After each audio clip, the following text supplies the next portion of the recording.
Well, welcome back for another edition of Caskrabbits. Today it's just me.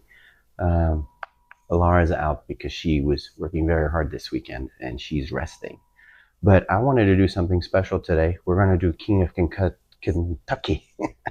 And we have all three small batches, batch 1, 2, and 3. I have these Glencairns over here, but they're random, so I don't know which one is which. I have little stickers under there. So it'll be interesting. I wanted to do a blind to see what it's like, what does it taste like. And I learned something somehow.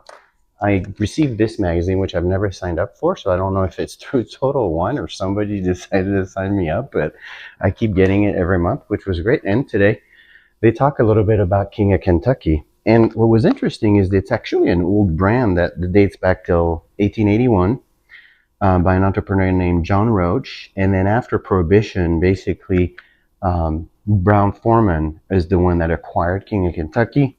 They used the brand all the way to until it's 1968. That's when it was discontinued. And it's not until 2018 that the King of Kentucky bourbon actually came back. So it's really interesting. And then this year, usually their single barrel expression is what they do every year. Very hard to get, delicious. But this year they did something different, which is these small batches. So batch 1, batch 2, batch 3. So let's take a look. Let's see what we got and let's see what we like. All right, so go with the first one here. I like to try not to look at the sticker here. The color is really nice. Got a nice brown color here. Oh, it's a lot of sweetness on the nose, a little bit of spice. Oh, that's delicious. That goes down easy. One of the things I'd like to compare it to is Stagg probably later. But that's delicious. You know, it's not too hot also. There's some spice definitely in the back. I can definitely taste that. We get some. Oh yeah, you get the sugars, like the brown sugar. Fairly thick, decent length too. It lingers. It's definitely lingers. All right, let's go on to the second one. Oh, this one I smell. Oh, this one smells more vanilla actually.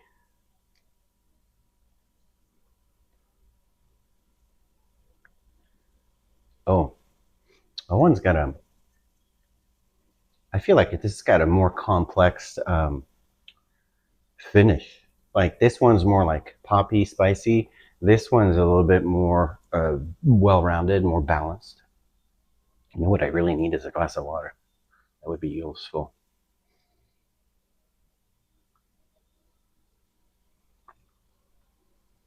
Mm.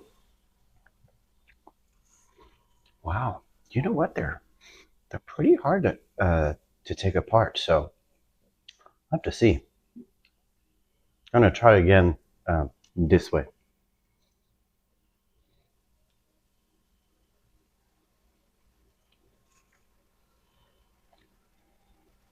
I don't think I like this one as much. We'll see.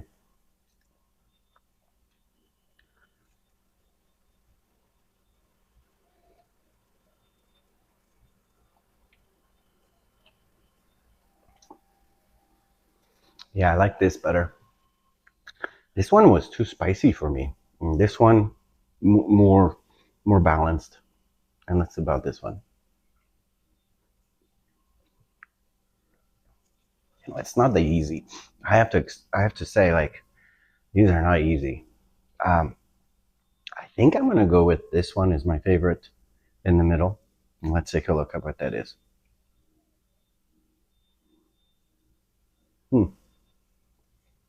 So 2 is 2. That's batch number 2.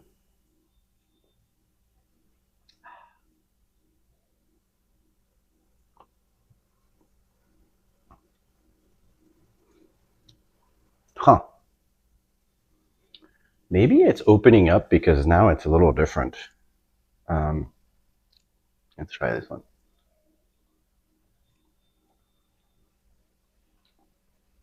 I don't know. This number 3 is getting richer. Yeah, you know, it's a lot harder than I thought it was going to be, for sure.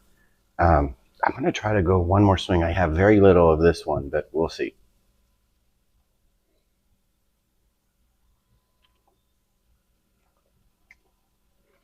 That one now is really, really good. Huh. We know this is 2 because we looked at it. I'd say they're very equivalent. It's really hard to tell them apart, honestly.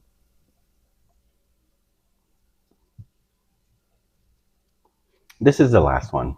These 2 are really good. I'd say 2, 3, 1 would be my order. So I'm curious because I'll have to ask my friend uh, Justin, who was able to get these for me. We basically went halfsies because it was fairly expensive. We paid a little bit above market price because these are. Well, this is a really good question too. These are $300 each, so they're very, very expensive. That's why I was like, if I'm going to get all 3, I would like to split that with somebody else. So we did that, and we paid a little bit of more than that. But is it? It's always tough, right? When you drink things like that, when you can get stag or you can get some other interesting things as well that are not that price. And especially now we can see we're in Phoenix, we're starting to see more of the E.H. Taylor Baylor proof. We're getting more of the small batch. We've got Eagle Rare. We have all kinds of stuff. Let me see if I can find the stag. I'm really curious as to what that might taste like versus a stag. And I need another glass. Let's take a look. I'm sure it's very different. I'm just very curious because I'm usually a fan of stag. This is 25A. Right now in Phoenix, we're seeing a lot of Buffalo Trace product being sold at Total Wine and Sam's Club and Costco in different areas. Last Friday there was a drop. I was able to grab another stag.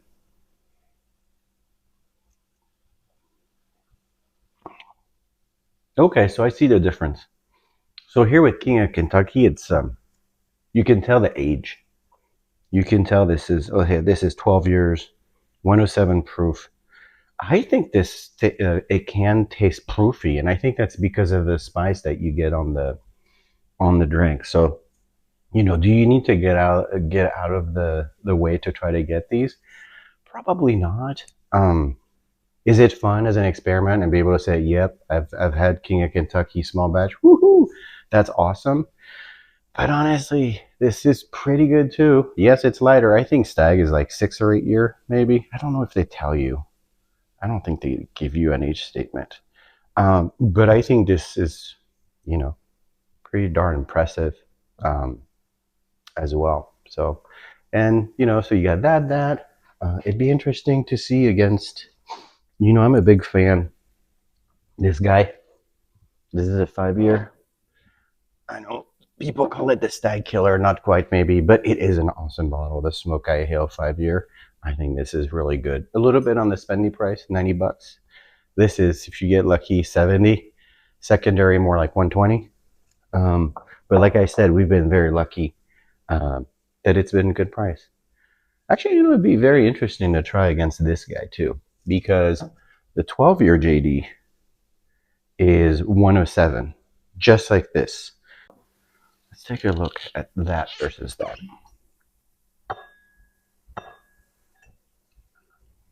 I know they're different things, but I just kind of like to see side by side because you don't really get to do a lot of side by side sometimes. You kind of just drink the whiskey, but it's really fun to compare and contrast. The nose on the Jack, I love. I love the Jack 12. Personally, this is maybe one of my favorite bottles. It's better than the 14, hands down. 14 is too oaky, too thick almost. I know people probably disagree with me, but I just think this is more balanced. Oh yeah. Oh God. That is so good.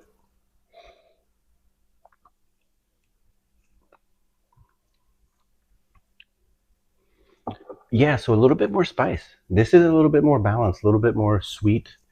Um, I think I like to think of it like more rounded.